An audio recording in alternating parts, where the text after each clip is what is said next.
Shalom, shalom, cher peuple de Dieu. Moi, c'est Fabrice Bokani. Je suis jeune évangéliste à la 3e CBK Bouéné. Je fais partie de ceux qui enseignent les enfants à l'Écodim, mais je suis encadre les jeunes au niveau du ministère de la jeunesse. J'ai aussi la grâce d'être responsable de la cellule Kinob, une cellule qui se réunit chaque matin, lundi, mercredi, jeudi, vendredi et samedi.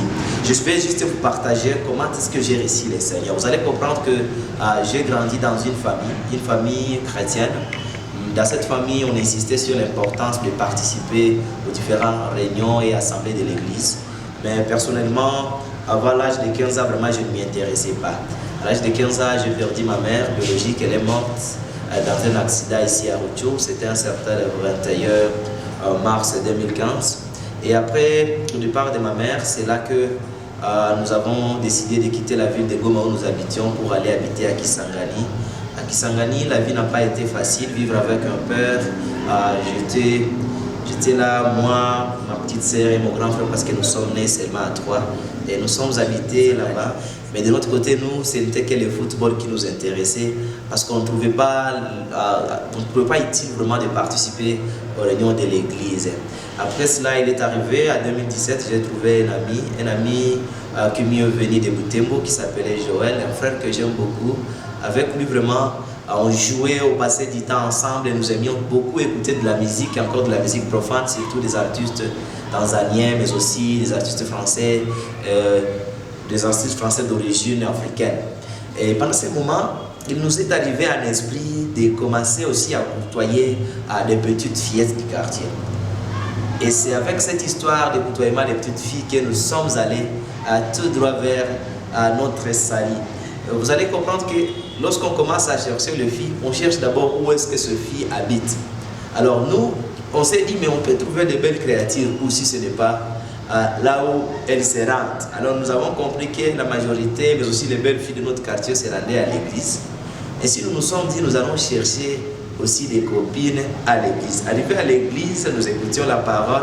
Là, à Kisangani, c'était une coutume. L'équipe, je pense même jusqu'à aujourd'hui, c'est toujours la coutume. L'équipe des jeunes se fait chaque samedi. Et là, de 16h jusqu'à 18h15 ou 30 comme ça. Alors nous aussi, on y allait chaque soir, samedi. Nous allons là-bas pour continuer notre week-end. Et c'était un moyen de pouvoir voir de belles créatures, mais aussi de les apprécier. Mais on les appréciait de le sans même les approcher. Parce que notre joie, c'était que le voir danser, le voir chanter.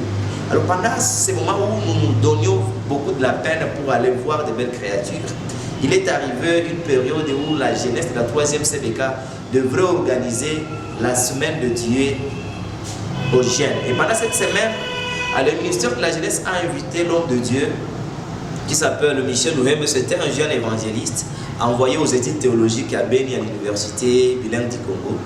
Alors il est venu à Kisangani pour enseigner la parole de Dieu. Et pendant cette semaine, on s'était dit, ah waouh, ça c'est une opportunité pour nous de voir comment les jeunes se mobilisent. Et nous espérions que ces filles seront encore plus belles parce que c'était vraiment un grand rendez-vous, un grand séminaire. Et c'est sûr qu'elles étaient trop belles encore pour juste cette semaine-là. Et pendant la semaine, nous sommes allés. Quand je suis arrivé là-bas, je trouvais vraiment l'homme de Dieu très intéressant. Il enseignait sur comment vivre la vie sainte tout en étant jeune. Alors, le grand thème était intitulé « La sainteté accuse de sa jeunesse ». Ce thème m'avait beaucoup vraiment intéressé quand il expliquait que la vie sainte, c'est une vie où nous vivons contrairement à ce que vivent les autres. Et je me souviens même, il était en train de démontrer que la sainteté signifie vivre apparemment, donc vivre à côté, à l'écart de ce que d'autres jeunes font. Alors moi aussi, je me suis dit, mais je peux aussi imiter à ce que dit l'homme de Dieu. Je peux aussi suivre cela et essayer de vivre la sainteté parce que j'avais compris c'est quoi la sainteté et je sentais à moi le désir aussi d'être appelé saint tout en étant sur cette terre. Pas comme le font d'autres personnes et qui appellent les autres saints quand ces personnes sont mortes. Alors pour moi, c'était une question d'apprendre comment vivre la sainteté tout en étant jeune. Alors ce jour-là, l'homme de Dieu finissant son message, il a appelé les gens devant. Il a appelé les gens devant pour qu'ils prient pour eux. Mais malheureusement, vous savez, quand on est un grand dragueur de filles, on ne peut pas avoir le courage de passer devant. Moi, personnellement, je n'ai pas eu ce courage, mais là où je m'asseyais, j'ai prononcé aussi la même prière qu'il faisait prononcer à ceux qui étaient devant. Et c'était ce jour où j'ai reçu le Seigneur Jésus-Christ. C'était un certain le 2 mois 2017. Et là-bas, quand j'ai reçu le Seigneur ce jour-là, j'ai commencé à comprendre que c'était vraiment important d'aller à l'église maintenant. Et là, je suis venu le deuxième jour, non pas pour voir les belles créatures, mais je suis venu uniquement pour écouter l'homme de Dieu qui est venu de béni. Et je voyais comment les gens les respectaient, comment ils donnaient la parole de Dieu, ils maîtrisaient beaucoup de versets, tout cela m'intéressait. Je commençais aussi à avoir à moi la soif de pouvoir connaître plus la parole de Dieu. Ainsi, cela m'a poussé. Dimanche suivant, je suis allé participer aussi au séminaire. Je suis allé, j'ai écouté la parole et j'ai été encore pleinement édifié. Et c'était une dernière journée pour l'homme de Dieu pour cette semaine-là.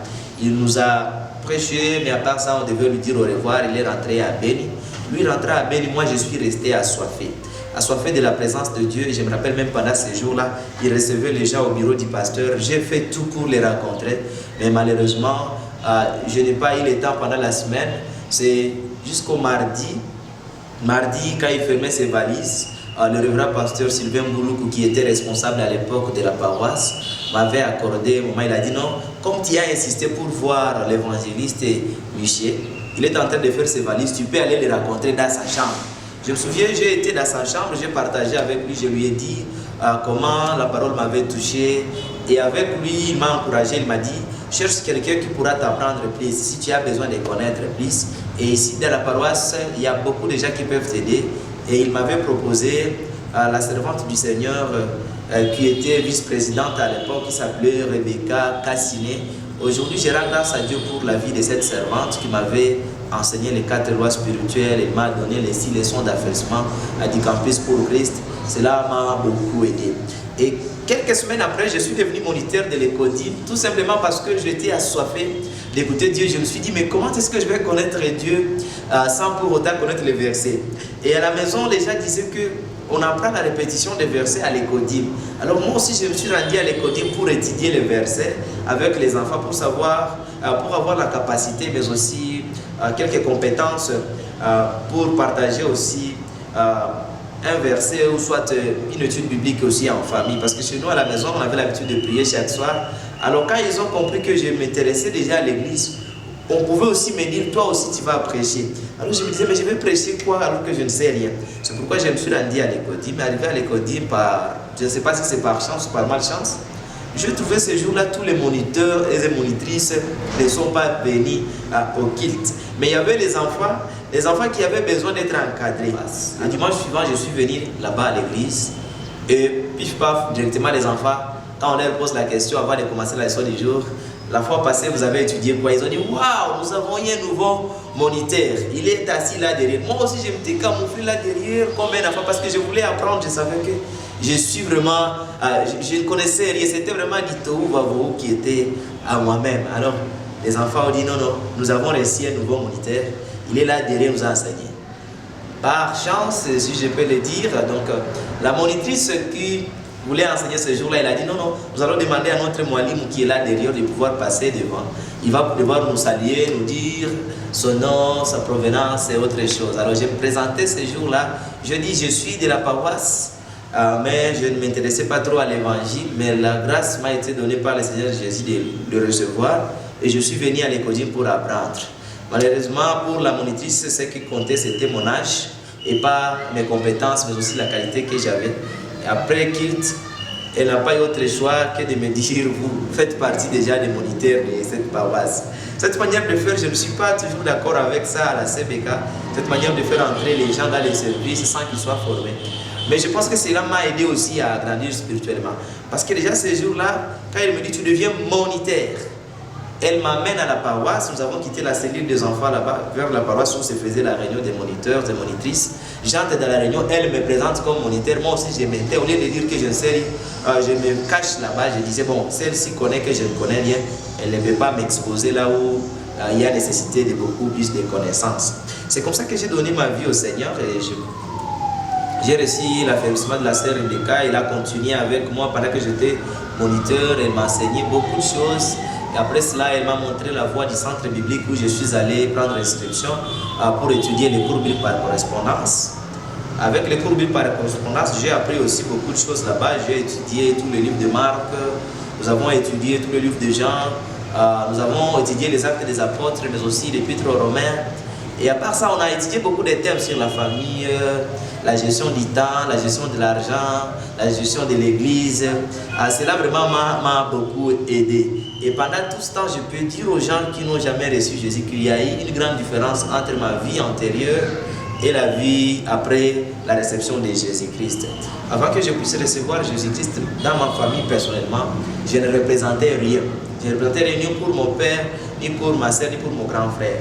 Mais après avoir reçu Jésus-Christ, les gens autour de moi commençaient à me respecter, tout simplement parce qu'ils voyaient la lumière de Christ à moi.